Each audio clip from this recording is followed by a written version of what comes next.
Thanks for joining us this morning for an exciting announcement about where we're headed as a community with our sustainability and climate action efforts in the City of Sioux Falls. I kind of wanted to kick off this topic today by sharing with you, and I'm not going to read these. This is a stack of letters I got recently from a bunch of kids at Roosevelt. And all these letters have to do with different climate initiatives that these kids want to see us tackling as a city. And I will say probably at least every month I get letters like this from kids, from second graders up to high schoolers. And a lot of times their number one concern that they're worried about is climate initiatives and climate change. And so what we're going to talk about today is obviously very important to our environment, to the sustainability of the resources that we have in Sioux Falls. But as we continue to attract workers and families and keep our young people here in this community, they want to know that they're living in a community that cares about their environment, that's focused on the resources that we have and sustaining those and preserving those. And so that's why today is important as well. So we as a city, we've been very forward thinking with our approach to strategic planning. People talk about how well planned this community is, and this is a very well planned city. It's been planned for many, many decades, just very smart growth. Well, now we're looking at doing that more through a lens of sustainability and through climate-focused initiatives like this.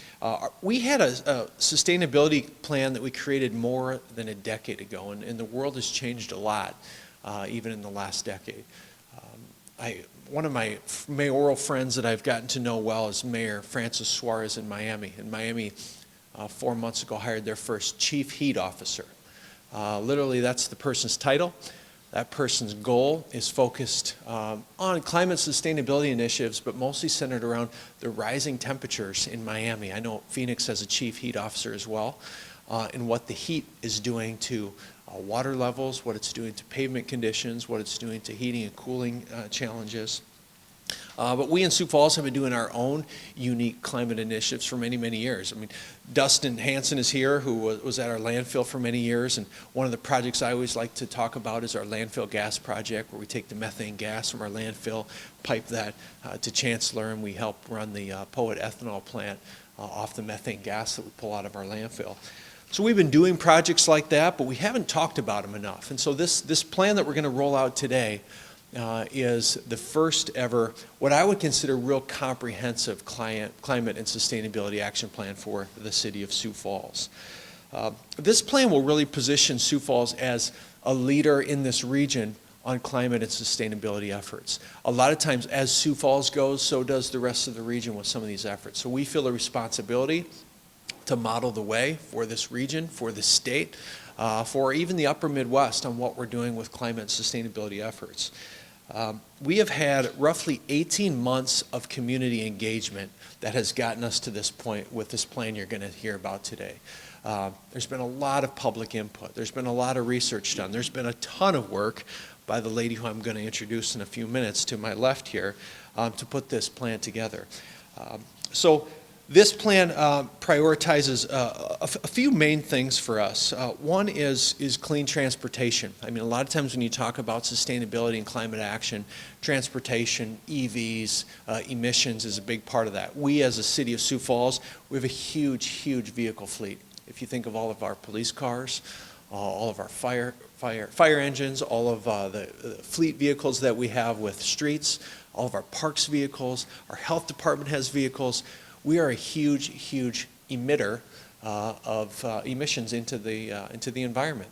And so even this year alone, we started adding EVs to our fleet in order to start transitioning the way that we're treating our fleet here in the City of Sioux Falls. Protecting our water resources has always been very important in the City of Sioux Falls.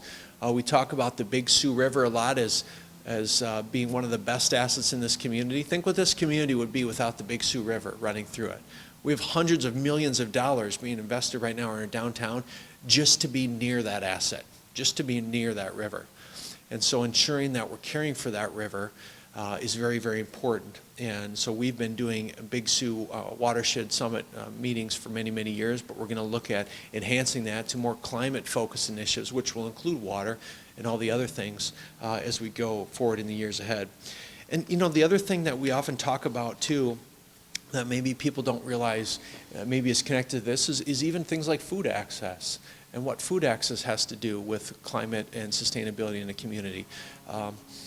Most recently, I heard about this when I was at the state pen, and there was a Toastmasters club, and I was a guest there, and one of the inmates wanted to talk about more community gardens and access to food through community gardens, not only for the ability to get fresh food in local communities, but also for the community that creates of gardening together. So it was a bit of an eye-opener for me. You know, one of the talking points that I think will come out of today is people want to talk about our carbon emissions and what we're looking to do with that. And you're going to hear more about that from Holly. But we have a goal to reduce our emissions by 45% by 2030 and to be net neutral in those carbon emissions by 2050. So that's a very ambitious goal.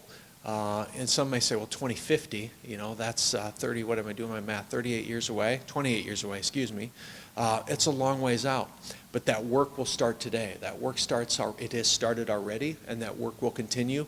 We've never been bold enough to put a flag in the sand and say, this is what we're shooting for. Now we've done that. Now we know how we can work backward from that goal to be carbon neutral by 2050 here in the city of Sioux Falls. Some other benefits of this plan is that it will also focus on equity. And I think what people maybe don't often realize as well is that the health risks and impacts of climate change often disproportionately affect some of our vulnerable populations.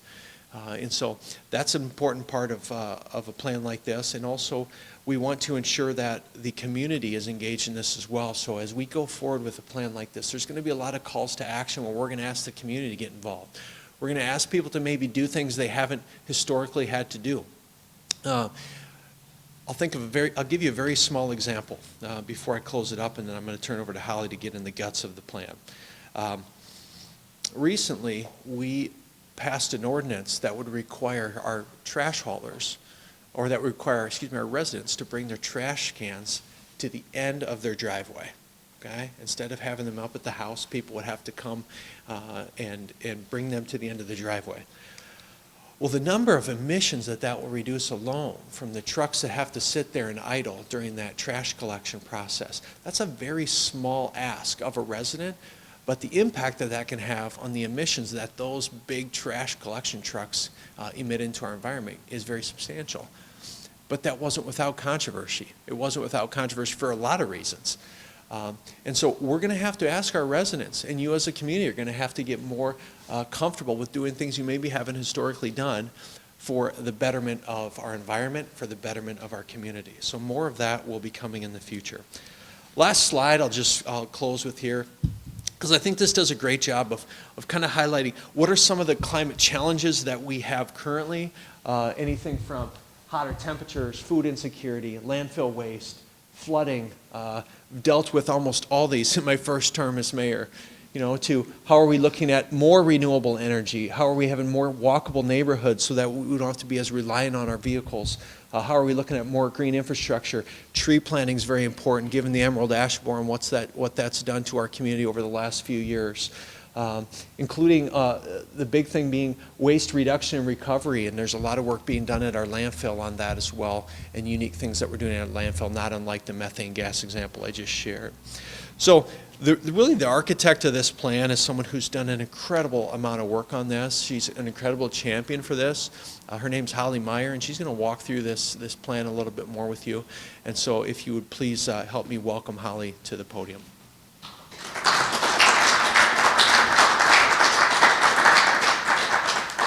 Thank you so much, Mayor. It's a real pleasure and honor to be with you all today. As the Mayor mentioned, this has been a 18-month-long process in close collaboration with the community to get to where we are. So it's very, very exciting. And today I'm going to talk with you about the process of the plan as well as some of the highlights within the plan. And so We worked in close collaboration with the community in two primary ways. The first one was developing a sustainable steering committee made up of a few city staff, but largely community stakeholders. A few of them are in the audience today. Thank you for being here. And those members of the committee represented key constituency groups that have a role in community-wide sustainability.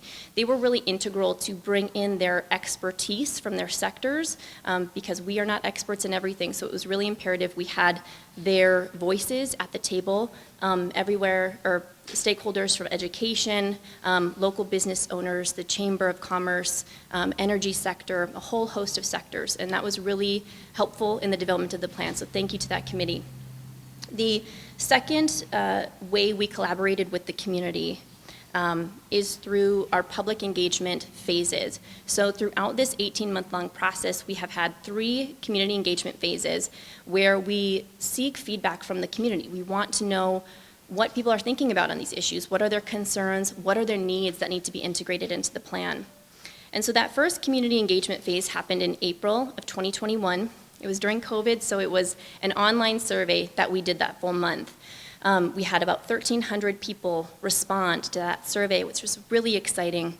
And from that survey, we learned what people were thinking about. You know, we learned that they want to see food composting food waste composting in our community. They want to see efforts around water quality and conservation. And what was really exciting too is we heard the depth of interest in this topic. We asked in that survey the respondents, you know, do you care about this issue? Are you concerned about sustainability and environmental issues? We asked, are you concerned about environmental hazards like flooding, like droughts in our area? And we also asked if respondents think it's important Sioux Falls addresses this issue, as well as if you think sustainability and environmental issues are impacting your life today and future generations. And as you can see from the data on the screen, we heard a resounding majority of respondents say that these are very important issues to them. They are concerned about the hazards, and yes, they want to see us addressing this. So the big takeaway here, well, we got data that helped form the goals and the strategies of the plan, but it also indicated the support in the community of this work. The second community engagement phase was our open house that we held in October of 2021. We held this for 3 hours at the downtown library on the 21st of October. And again, it was a really successful event. We had about 140 people come to talk with our steering committee members, to speak with city staff about the draft plan thus far, and to engage in person, finally, about these issues. And it was a lot of fun. There was a lot of energy in the room, and again, illustrated the support and the desire for this work in our community. And finally, the third public engagement phase is happening now. So today, the draft Sustainability and Climate Action Plan is released, and we have a public comment period open for 3 weeks. That closes on March 21st. And so we encourage the community to review the plan. That can be accessed at siouxfalls.org/sustainability. Encourage you to download, review the plan, and provide comments. Really want to know if there's anything left out. Really want to know your thoughts on where the plan is at this point, because again, as the mayor mentioned, it will be integral to collaborate with the community on these efforts. Moving to some of the content of the plan. As the mayor mentioned, we had 2 foundational goals that really drove the overarching structure and framework of the plan. The first one is to reduce our greenhouse gases by 45% by 2030 and to achieve net zero emissions by 2050. These targets are really important for our community. They're bold and they are science-based, and it's really important that we work toward those to continue our leadership on sustainability in the region. And then the second one is to prioritize social equity. As the mayor mentioned, vulnerable community members can be disproportionately affected by environmental and sustainability issues. And so as we are implementing the initiatives drawn up in this plan, it's very important that we are making sure all community members have access and receive the benefits of sustainability initiatives. The plan is also organized into 6 focus areas. Not going to go too deeply into each of these, but essentially each of these focus areas is a sector for work in the plan. And I think what is really illustrative of this graphic is the breadth of what sustainability and what this plan is covering. It is a really comprehensive plan, and each of these focus areas has specific goals, strategies, and actions that are aimed at addressing the challenges in that area and also bringing forth the many benefits to working on those areas. So for example, community vitality and sustainable living. We have goals around increasing locally produced and accessed food. And of course, food insecurity is an issue our community is dealing with. So not only does that help reduce emissions because of lowering the amount of transport needed for food, but it also helps reduce food insecurity in our community. So there's a lot of initiatives like that in the plan that have a host of benefits incorporated within it.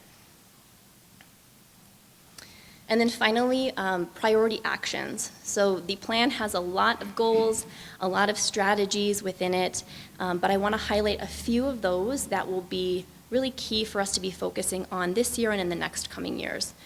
The first one of those is transitioning to clean energy and making our buildings more energy efficient. This is beneficial, again, for a number of reasons. So we know that greenhouse gas emissions come largely from burning fossil fuels like coal, oil, and gas for our energy. So transitioning to clean energy is an important part of lowering our emissions, but it also has substantial health benefits for our community. We reduce the air pollution in our community as we move toward clean transportation and have more clean energy like wind and solar. Energy efficiency is important because, again, reducing emissions, but also having more energy efficient buildings can improve the comfort and the safety and the overall health for residents in those buildings. And then clean transportation, I mentioned very briefly, and the mayor has as well. So, thinking about our transportation now, that is a big component of our overall emissions as a community. And because of that, it's a real wonderful opportunity for us to be addressing that area, to be reducing our emissions, and again, improving public health outcomes. So as we transition to cleaner transportation options, like electric vehicles powered by clean energy, like sustainable biofuels, we have the opportunity to immediately improve the air quality in our community, which has positive health outcomes, and it's really significant. And this also includes increasing ridership on public transit, which our city is currently working on a lot with the SAM On Demand project, as well as supporting and promoting active mobility options like bicycling for transportation and walking. And then finally, the priority action to note is the city organization itself will be working hard to integrate sustainability and the components of this plan into our city policies and processes. We are doing that already in a lot of ways, and as the mayor mentioned, the city has been working on sustainability for over a decade. So we have a really strong foundation to build upon, and there are some ways we can integrate this work into more of our processes, for example, in the budgeting process. So next steps for the plan. I mentioned the public comment is open, public comment period is open right now, March 1st to 21st. I encourage everyone to review the plan and provide public comment. Very interested to hear what our community is thinking about this work and want to make sure that it is community driven and incorporating all our community's voices. We will also be presenting to City Council at their informational meeting today and looking forward to that conversation with that body. And then finally, once we get all of the feedback from the community, we will integrate that, finalize the plan, and release that hopefully this spring, upon which we will move forward with gusto and work with our community partners, private sector, nonprofit sector, individuals, and households to fulfill the work of this plan.